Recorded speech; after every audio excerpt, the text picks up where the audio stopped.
ফর্সা হওয়ার ক্রিম ব্যবহার করলে কি গুনাহ হবে? এটা স্বাভাবিক আকৃতি পরিবর্তন হিসাবে গণ্য হবে কিনা? উত্তর হলো না।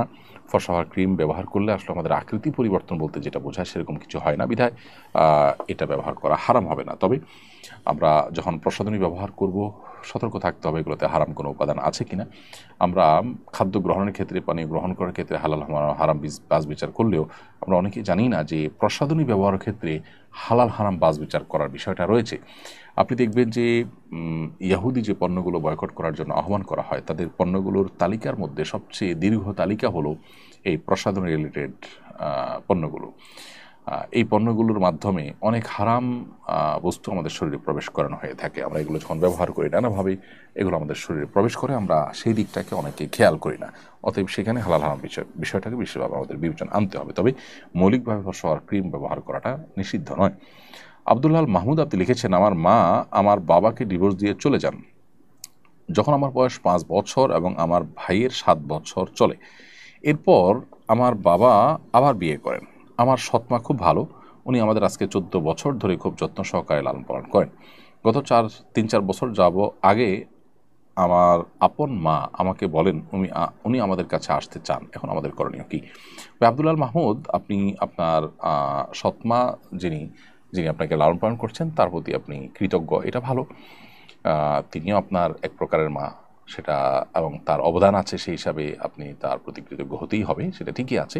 কিন্তু যিনি আপনার জন্মদাতা মা তিনি যদি আপনার প্রতি কোনো অবিচার করে থাকেন, আপনাদের প্রতি কোনো অন্যায় করে থাকেন, তিনি তার জন্য আল্লাহর কাছে দায়ী থাকবেন। কিন্তু সন্তান হিসাবে আপনাদের উচিত তিনি আসতে চাইলে তাকে আসতে দেওয়া বা সেই ব্যবস্থা গ্রহণ করা। কারণ দিন শেষে তিনি আপনার জন্মদাতা মা, আপনার গর্ভধারণকারিণী মা।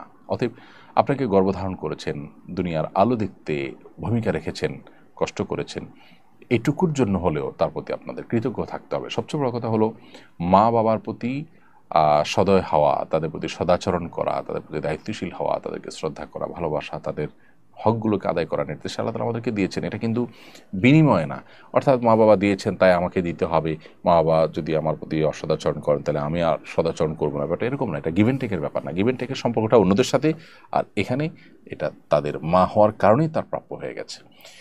সংসদে নারী আসন বাড়িয়ে দ্বিগুণ করার পরিকল্পনা করছে ঐক্যমত্য কমিশন। বিষয়টিকে জুলাই আন্দোলনের স্পিরিটের সঙ্গে সঙ্গতিপূর্ণ মনে করেন কিনা? একেবারেই নয়। আমরা বিগত সরকারগুলোর সময় আমরা দেখেছি যে নারীদের জন্য সংরক্ষিত যে আসন রাখা হয় সেখানে অযোগ্য নারীরা স্থান পান সাধারণত। কারণ জনগণ যেহেতু সেখানে ভোটের মাধ্যমে যোগ্য অযোগ্য পার্থক্য করবার সুযোগ থাকে না, রাজনৈতিক দলগুলো তাদের মতো করে নির্বাচন করবার সুযোগ থাকে, সেখানে সাহেবদের স্ত্রীদের এমপি হওয়ার খায়েশ পূরণ হওয়ার একটা পথ সুগম হয়। এবং বিগত সময়ে অনেক এই জাতীয় সংরক্ষিত আসনে এমপিদের বক্তব্য শুনে মানুষ বিনোদন এবং হাসির খোরাক পেয়েছে, সেখানে এরকম বহু ঘটনা আমাদের সামনে রয়েছে। যারা আসলে ভোটের মাধ্যমে আপনার লড়াই করে এমপি হওয়ার মতো যোগ্যতা রাখেন না, তারা আইন প্রণয়নে কী ভূমিকা রাখতে পারবেন? এরকম কোটার সিস্টেম যদি চালু করতে হয় তাহলে সেক্ষেত্রে সমাজে বহু অবহেলিত মানুষ আছে, আলেম ওলামার অবহেলিত, তারা গতানুগতিক রাজনৈতিক এই কালচারের মধ্যে তারা আসলে আপনার ভোটের লড়াই জিতে আসা তাদের জন্য কঠিন, নানাভাবে তাদেরকে কোণঠাসা করে রাখা হয়। নারীকে কোণঠাসা করে রাখা হয়, এই যুক্তি যদি তাদের জন্য কোটা রাখেন তাহলে সেক্ষেত্রে আপনি আলেমদের জন্য কোটা রাখেন, আপনি আরও বহু জনগোষ্ঠী মানুষকে কোটা আনতে হবে। যে কোটার বিরুদ্ধে আন্দোলন হয়েছে, নতুন বাংলাদেশ হয়েছে, সেই কোটা আবার ফিরিয়ে আনা এবং সেটার পরিমাণ বাড়ানো, এটা কোনো অবস্থাতে যৌক্তিক হতে পারে না।